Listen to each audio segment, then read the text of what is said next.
to the change in your environment, the change in your friendships, from new friendships to old friendships, and a change in expectations, both of yourself and, of the professors that you're interacting with and other things like that. And we don't talk about how much change happens during that time, and we don't talk about how much this disrupts our sense of self or our sense of normalcy. And I feel like that's something that's really important to discuss, not only with your friends, but also, with medical professionals and people who are trained to help you through these big changes in your life. So I think that's something that I just wanted to really highlight in what you said before. I just also wanted to highlight something you had said before, how you kind of had thought in this kind of binary fashion where if you sought mental health services, you were either in crisis or you were in crisis, and if you didn't, you were fine. But mental health very much exists on this sort of spectrum, right? You don't have to be, quote unquote, in an emergency or not, but sometimes you just need a little more help just to get into the green area. Absolutely. And I would also say I want to affirm that there's nothing, wrong with being in crisis, right? Like that is absolutely something that people experience. And I really wish that, I think it goes both ways of like, I wish that we had better responses to crisis, right? That we didn't have to just call the police or escalate situations like that we could have people ready to respond to that. But yeah, I appreciate both of what you guys are saying. I think, I don't know, it's one of those things, once you get into the conversation, you realize like, you're nervous at first of like, am I going to be like the weird person who's like talking about mental health and everyone else will be like, oh, like, it's kind of weird. But then you get into the conversations, you're like, actually, this is something everyone experiences. Life transitions are something that is hard for everyone and everyone handles them differently. And, getting some extra support during that transition is nothing to be ashamed of or think that it's like a failing or anything like that. So. Yeah, I definitely agree with what you were saying. And I think that, seeking mental health services is just one form of protecting your energy. That's something I sort of say a lot, as a form of self-care, as a form of maintaining my mental health. And I was just wondering, what does protecting your energy mean to you? It's something that, you've heard me say before, something that we've talked about before. So I was just wondering, like, what does that phrase mean to you? I actually think this is like something that Chase has taught me. But I've learned so much from all of my friends in college and throughout my life. But I immediately think of a quote that has stuck with me throughout my time at UChicago. But it's a question that Chase asked me once, and it was, would you rather have a melted ice cream cone or no ice cream cone at all? And it was in reference to relationships and seeing some of the relationships that people get into as being kind of like, would you rather just like hop into something and like say, I have a significant other or whatever else?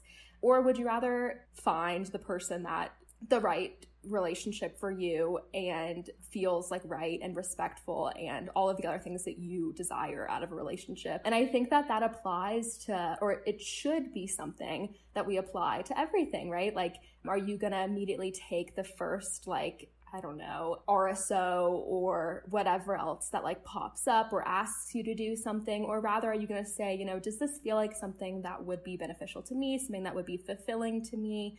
Is this a role that I want to play? Or is it something that I'm feeling compelled to because someone asked me or whatever else? So that's always what I think about when I hear that. And I think it's something that always comes to mind of something I think is a practice, something I'm not amazing at, but saying kind of before just compulsively saying yes to everything, figuring out, am I saying yes for myself or for something that doesn't serve me? But I'm curious, I want to hear how you guys would define that, because I think this is like a really interesting and I think a helpful way of saying it. So what does protecting your energy mean to you guys? Well, joke's on you, Chase. I actually love melted ice cream. But I would agree, just being able to take yourself away from a situation and analyze it as clearly as you can, and just trying to figure out what you're getting out of it. Is it going to help me grow? is it going to provide some sort of like reward, or is this just going to be detrimental for me? I feel like, when we first come into college, we just want to do everything and try everything, go to every party and hang out with like as many people as possible. But if you never take time for yourself, if you never take time alone to get to know yourself more, you'll start to sort of forget who you are. You'll start to sort of forget what your interests are. And on the flip side of that, if you sort of just bury yourself in your work and are constantly working and not doing anything else, then you're just going to burn out and you're not going to enjoy college at all. To me, protecting your energy means, being able to know when to sort of just take a moment to pause, being able to, not go on social media when it gets too overwhelming, especially during these times, being able to put your homework down at a certain time and say, I'm going to stop at this time and watch a movie with a friend, go to dinner, something like that. It's being able to allow yourself to have that break.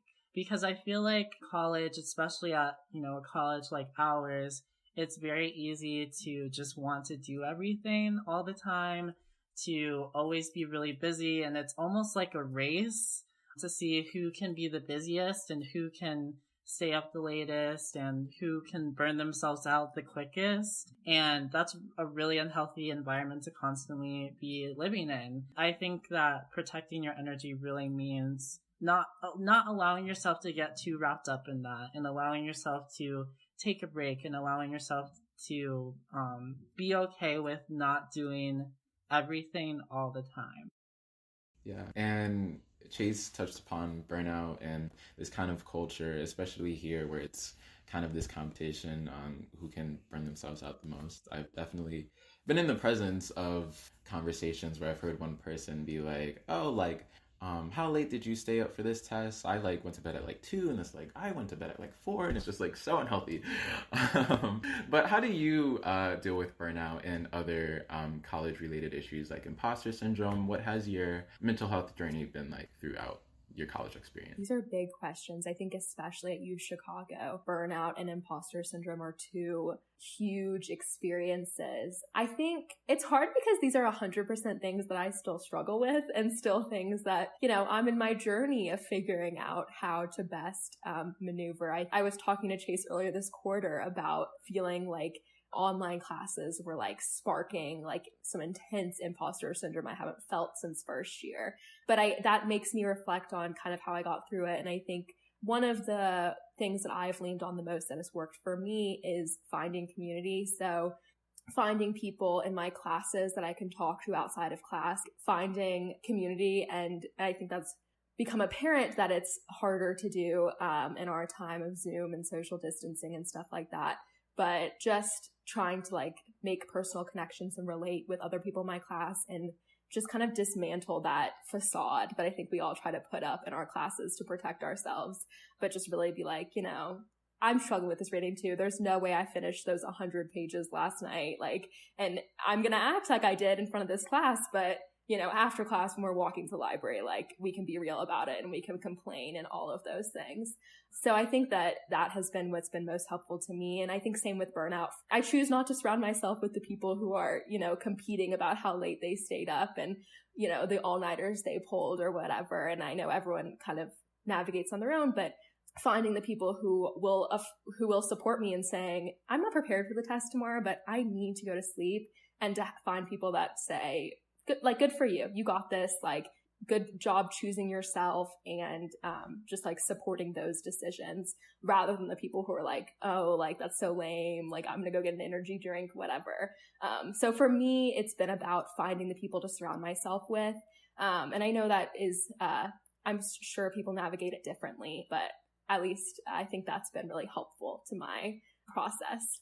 Yeah, you've said so many things that I'm happy you mentioned. This kind of dismantling of this kind of facade we all have. I like to call it just like breaking down the wall. Because I feel like we all have like this invisible wall up where we just feel like we need to keep up appearances, or at least we just appear that way. And I think it takes a very conscious effort to be honest and be like, no, I don't have it together. I didn't read those like 50 pages that were assigned 2 days ago. I'm not ready for this test, because it really helps build that sense of community with other people. Because whether it appears that way or not, we are all going through the same thing. No one has their stuff together. Despite all of our hard work, those elements really feed into the stigma that we've been discussing in terms of mental health.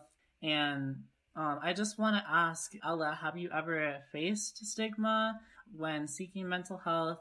How have you prevented that stigma from happening to you and others? And like, how can other college students also prevent that stigma from happening to them, or help others mitigate the stigma that comes with seeking mental health? Yeah, I want to respond first. I think what Jon was saying about like you being the most important thing, I think is so beautiful and so important. And also that, I think it has a lot to do with like our sense of self and like our relationship with ourselves, but that, we may think that there's this like external, voice imposing on us, like you need to be a hard worker and you need to demonstrate being a hard worker to those around you.